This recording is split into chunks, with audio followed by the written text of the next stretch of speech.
Students, partition के process के बाद अब हम लोगों को समझना होगा stages of labour pen. This is the last part from the topic partition. तो लेबर पेन को स्टूडेंट्स 3 स्टेजेस में बांटा गया। पहला आता है स्टेज ऑफ डायलेशन, फिर आता है stage of expulsion and the final placental stage. तो आइए इनको समझने की कोशिश करते हैं। जैसे जैसे स्टूडेंट्स इसका नाम है लगभग वैसे ही यहाँ पर डिटेलिंग दी होगी टॉपिक की। जैसे स्टेज ऑफ डायलेशन, इसका मतलब यहाँ पर किसी न किसी चीज का डायलेशन होता है। किसका डायलेशन होगा? सर्विक्स का डायलेशन होगा। यहाँ पर सर्विक्स का डायलेशन होता है इस स्टेज में मुख्य रूप से। ये स्टेज 6 से 12 घंटों तक रहती है और ये कब से शुरू होती है? जब लेबर पेन स्टार्ट होता है तब से लगा करके complete dilation of the cervix तक का जो समय होता है उसको हम लोग स्टेज ऑफ डायलेशन कहते हैं। इस स्टेज में एमनियोटिक सैक, एमनियोटिक सैक क्या होता है? इसी के अंदर यंग वन या फिर फुली फॉर्म्ड फीटस रहता है। इस एमनियोटिक सैक के अंदर एमनियोटिक फ्लूइड भरा रहता है। इस एमनियोटिक फ्लूइड का ही इस्तेमाल करके हम लोग एमनियोसेंटेसिस की प्रक्रिया को पूरा करते हैं। एमनियोसेंटेसिस की प्रक्रिया में क्या होता है? वहां पर sex of the baby is determined, उसका इस्तेमाल किया जाता है जेनेटिक डिसऑर्डर्स को पता करने में, या फिर क्रोमोसोमल डिसऑर्डर को पता करने में, या फिर सेक्स ऑफ द इंडिविजुअल को पता करने में भी इसका इस्तेमाल होता था। लेकिन जैसे जैसे समय आगे बढ़ा हम लोगों ने यानी कि ह्यूमंस ने इस टेक्निक का मिसयूज करना शुरू कर दिया। क्यों? क्योंकि उससे सेक्स को डिटरमाइन किया जा सकता था और बहुत सारे दुनिया में ऐसी भी जगहें थी इंक्लूडिंग आवर कंट्री जहां पर फीमेल फीटिसाइड को बढ़ावा मिलने लगा। तो यहाँ पर गवर्नमेंट ऑफ इंडिया ने क्या किया?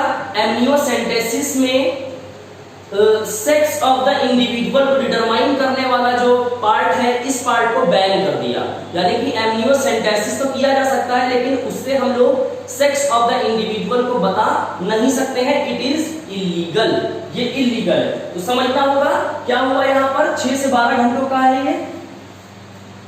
Onset of labour pain up to the complete dilation of the cervix, जब से लेबर पेन जनरेट होता है तब से जब तक सर्विक्स पूरी तरह से फैल नहीं जाता तब तक जो स्टेज है स्टेज ऑफ डायलेशन कहते हैं। इस स्टेज में एमनियोटिक सैक रप्चर हो जाता है।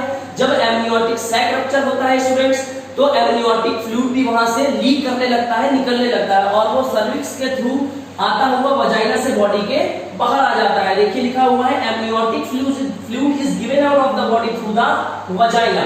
दूसरा स्टेज आता है स्टेज ऑफ एक्सपल्शन।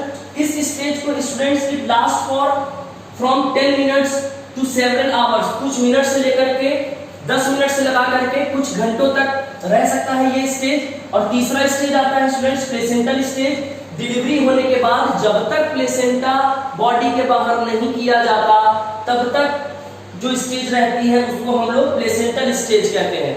यूटेरस की कॉन्ट्रैक्शन जारी रहती है और placenta finally it is given out of the body. तो इस तरह से ये तीनों स्टेजेस पूरी हो जाती हैं। एक चीज जो ध्यान रखना है यहाँ पर नोट करके आप लिख सकते हैं अलग से कि यूटेरस फिर से अपनी ओरिजिनल पोजीशन में जैसे एक नॉन प्रेग्नेंट वुमन में होता है उस स्टेज में आने तक का कितना समय लेता है? उस स्टेज में आने तक it takes from 28 to 35 days. वो कैसे आता है अपनी ओरिजिनल स्टेट में जैसे एक नॉन प्रेग्नेंट वुमन में था, उसके साइज में रिडक्शन होता है and the restoration of the endometrium takes place, यानी कि एंडोमेट्रियम फिर से पूरी तरह से बन जाती है और इस तरह से पार्टिशन का प्रोसेस कंप्लीट हो जाता है। आपकी एनसीईआरटी में एक क्वेश्चन दिया है what do you think the doctor inject to induce delivery, यानी पार्टिशन को इंड्यूस करने के लिए कौन से इंजेक्शंस का इस्तेमाल किया जाता है या कौन सी दवा दी जाती है? तो उस दवा जो दी जाती है it contains oxytocin hormone. Oxytocin hormone होता है। अब ऑक्सीटोसिन यूटेराइन कॉन्ट्रैक्शन को पैदा करता है, यानी कि यूटेराइन कॉन्ट्रैक्शन जब पैदा करेगा तो वहां पर एक्सपल्शन का प्रोसेस होने लगेगा।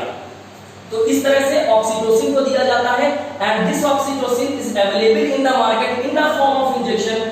और ये आर्टिफिशियल ऑक्सीटोसिन होती है, इसको हम लोग कहते हैं Pitocin. This is known as Pitocin. तो ये क्वेश्चन आपकी एनसीईआरटी में दिया हुआ है, that is why it may be asked in the exams. तो इस तरह से पार्टिशन का प्रोसेस कंप्लीट हो जाता है। नेक्स्ट वीडियो में हम लोग बात करने वाले हैं जर्म लेयर्स की और फाइनल आ जाएगा लैक्टेशन। तो आपको हमारा ये वीडियो कैसा लगा हमको कमेंट बॉक्स में जरूर बताइए। एंड अगर अभी तक आपने हमारे YouTube चैनल रमीज निज बायोलॉजी को सब्सक्राइब नहीं किया है, then please do subscribe, like, share the channel among your colleagues, friends and family. Thank you.